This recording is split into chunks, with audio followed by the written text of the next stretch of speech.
நான் உங்கள் டிஎன்ஏ மற்றும் பிரஸ்ன ஜோதிடர் சுப்ரஜா சுரேஷ்குமார் கோவையிலிருந்து. இன்றைக்கு நம்ம பார்க்க போகிறது ஆவணி மாத பலன்கள்.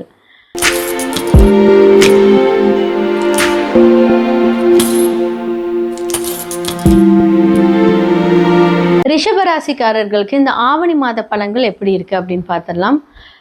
இவங்களுக்கு லக்னாதிபதி இப்போ கொஞ்சம் நீசமாக இருக்காரு.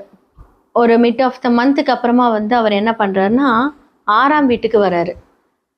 அவருடைய சொந்த வீட்டுக்கு ஆட்சி பெறுகிறார். அப்போ என்ன அப்படின்னா 2ஆம் வீட்டில் செவ்வாய் இருக்காங்க, 3ஆம் வீட்டில் குரு தனித்து இருக்கு, 4ஆம் வீட்டில் சூரியன் புதன் கேது இணைந்திருக்காங்க. அப்போ 2க்குரியவர் 4ஆம் வீட்டுக்கு போறாரு. கூட பார்த்தீங்க அப்படின்னா சூரியன் கேது இருக்கு. சுகஸ்தானத்தில் ஒரு தடை. நம்ம நினச்ச ஒரு விஷயத்தை பார்த்தீங்க அப்படின்னா ஒரு என்ன சொல்கிறது, ஒரு கான்ஃபிடெண்ட்டாக பண்ணக்கூடாமல் ஒரு குழப்பத்திலே இருக்கிற மாதிரி ஒரு விஷயத்தை பார்த்தீங்கன்னா இந்த காலகட்டத்தில் கொடுப்பார், இந்த மாதத்தில் கொடுப்பார். 2ல் செவ்வாய் இருக்கும்போது வார்த்தைகள் கவனம். ஒரு விஷயத்தை முன்னோக்கி போயிட்டுருப்பீங்க, சடனாக அது வேண்டாம் அப்படின்ட்டுருவீங்க. 2ல் செவ்வாய் பகை வீட்டில் இருக்குது. ஸோ குடும்பத்தில் பார்த்தீங்க அப்படின்னா அந்த பகை நீடிக்காமல் அமைதியாக போகிறது ரொம்ப ரொம்ப நல்லது. ஸோ 3ஆம் வீட்டில் குரு மறைந்து இருக்கிறதுனால, அதுவும் சந்திரனோட வீட்டில் மறைந்து இருக்கும்போது என்னாகும் அப்படின்னா அடிக்கடியான ஒரு எமோஷ்னல் தாட் வந்துக்கிட்டே இருக்கும். சடனாக பார்த்தீங்க அப்படின்னா வழிகாட்டுதல் அப்படின்னு சொல்லக்கூடிய ஒரு கிரகம் உங்களுக்கு பார்த்தீங்கன்னா 8 அப்படின்னு சொல்லக்கூடிய இடத்துக்கு வராரு. ஸோ இதில் என்ன ஒரு முக்கியமான ஒரு விஷயம் நீங்கள் பார்த்தீங்க அப்படின்னா, நம்ம நிறைய முடிவுகள் எடுக்கும்போது நம்மளை கன்ஃபியூஸ் பண்ணுறதுக்கு நிறைய பேர் வருவாங்க. அவர் 3 மறைந்து இருக்கும்போது என்ன அப்படின்னா மறைமுகமான ஒரு எதிரிகளின் தாக்கம். இப்போ நீங்கள் இப்போ ரிஷப லக்னக்காரர்களுக்கு 2ஆம் இடம் புதன் அப்படின்னு சொல்லும்போது, இப்போ பேங்க்ல ஒர்க் பண்றீங்க, ஒரு ஃபினான்ஷியல் அட்வைசரா இருக்கீங்க, இல்லை புதன் சம்பந்தப்பட்ட தொழில்கள்ல இருக்கீங்க, அவர் பார்த்தீங்க அப்படின்னா அவரோட ஸ்தானத்துல 3ஆம் வீட்டில் சூரியனோட மறைந்து இருக்கும்போது என்ன ஆகும் அப்படின்னா ஒரு கன்ஃபியூஷன், ஒரு பிஸ்னஸ்ல ஒரு முடிவெடுக்கிறதுக்கு உண்டான ஒரு நிலையான ஒரு விஷயங்கள் வராது. ஆனால் அது சூரியனோட சேரும்போது என்ன அப்படின்னா அந்தந்த பாதங்கள் மாறும்போது அஸ்தங்கமாகி அதெல்லாம் கொஞ்சம் விலகும் போது என்னாகும் அப்படின்னா நமக்கு ஒரு விஷயம் வரும். லக்னாதிபதி 6ல் போய் உட்காரும் போது என்னாகும் அப்படின்னா உங்களுக்கு லோன் அப்படிங்கிற ஒரு விஷயம் ஆக்டிவேட் ஆகும். ரொட்டேஷன் அப்படிங்கிற ஒரு விஷயம் இந்த காலகட்டத்தில் ஆக்டிவேட் ஆகும். சுக்கிரன் அப்படிங்கிறது பார்த்தீங்கன்னா ரெகுலர் வருமானத்தை குறிக்கும். அப்போ என்ன ஆகும் அப்படின்னா ரொட்டேஷன்ஸ்க்கு காசு கொடுப்பீங்க, அது வராமல் போகும். அதனால சில பிரச்சனைகள் அப்படிங்கிற ஒரு விஷயத்தில் போய் சந்திக்க நேரிடும். முடிஞ்ச அளவுக்கு பார்த்தீங்க அப்படின்னா பார்ட்னர்ஷிப், அவங்க கிட்ட பணம் கொடுத்து வாங்குறது, இல்லை யாருக்காவது நீங்கள் பணம் கொடுக்குறீங்க, ஹெல்ப் பண்ணுறீங்க, இந்த காலகட்டத்தில் இந்த மாதத்தில் வேண்டாம். புதுசாக ஏதாவது ஒரு பிஸ்னஸ் ஸ்டார்ட் பண்ணுறீங்கன்னா 100% பண்ணலாம். ஏன்னா தொழில்காரகனாக இருக்கக்கூடிய சனி பகவான் உங்களை பார்க்குறாரு.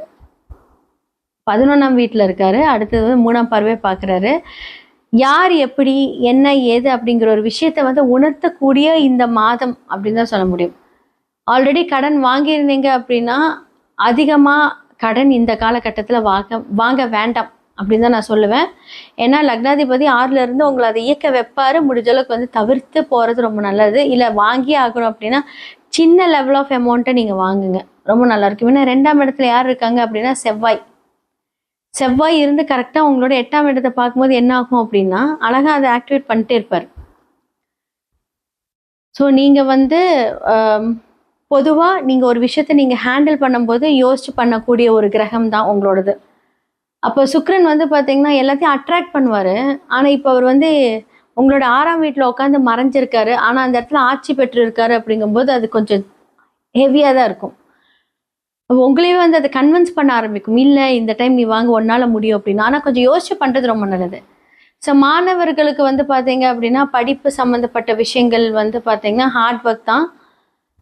சடனாக ஒரு கோர்ஸ் எடுப்பீங்க, இல்லை அடுத்த கோர்ஸுக்கு போகலாம் அப்படின்னு மல்டி லெவல் ஆஃப் திங்கிங் இந்த காலகட்டத்தில் இருக்கும். ஸோ பெண்களுக்கு செப்டம்பர் ஒரு ஸ்டார்டிங்கில் 2-3 தேதிக்கு மேலே பார்த்தீங்க அப்படின்னா உங்களுக்கு ரெகுலர் வருமானத்துலேருந்து அடிஷ்னலாக வருமானம் வரக்கூடிய வாய்ப்புகள் இருக்குது. ஸோ பிஸ்னஸ் பண்ணுறீங்க அப்படின்னா ரொம்ப நல்லாயிருக்கும். நீங்கள் ஒரு விஷயத்த நீங்கள் ஹேண்டில் பண்ணுறீங்க அப்படின்னா ரொம்ப தைரியமாக முடிவு பண்ணக்கூடிய ஆள். ஒரு விஷயத்தை நீங்கள் நினச்சிட்டிங்கன்னா உங்களுக்கு வைராகியமும் ஜாஸ்தி. எனக்கு 5ல் இப்போ சூரியனோட கேது இருக்காங்க, வைராகியம் ஜாஸ்தியாக இருக்கும். இல்லை நான் மனசுக்கு பிடிச்சது தான் செய்வேன் அப்படின்னு குலதெய்வ வழிபாடு நல்ல விஷயத்தை கொடுக்கும். சரி, ரிஷபராசிக்காரர்களுக்கு இந்த காலகட்டத்தில் ஒரு பிஸ்னஸ் ஸ்டார்ட் பண்ணுறீங்கன்னா 100% பண்ணலாம். ஸோ சனி வக்கரமாக இருக்காரு. ஸோ ஒரு பிரச்சனையும் கிடையாது. ஆனால் ஹெவி இன்வெஸ்ட்மெண்ட் வேண்டாம். அதற்கான பிளான் ஆடி மாதத்தில் பண்ணியிருப்பீங்க. நான் சொல்லியிருப்பேன், ஆடி மாதத்தில் எதுவும் வேண்டாம், ஆவணியில் ஸ்டார்ட் பண்ணலான்னு. அதற்கான ஒரு பிள்ளையார் சொல்லி இப்போ நீங்கள் போடலாம். ரிஷபத்துக்கு ரொம்ப நல்லா இருக்க டைமு. ஸோ இந்த மாதிரி விஷயத்தில் மட்டும் நீங்கள் கொஞ்சம் சரி பண்ணிக்கோங்க, சூப்பராக இருக்கும்.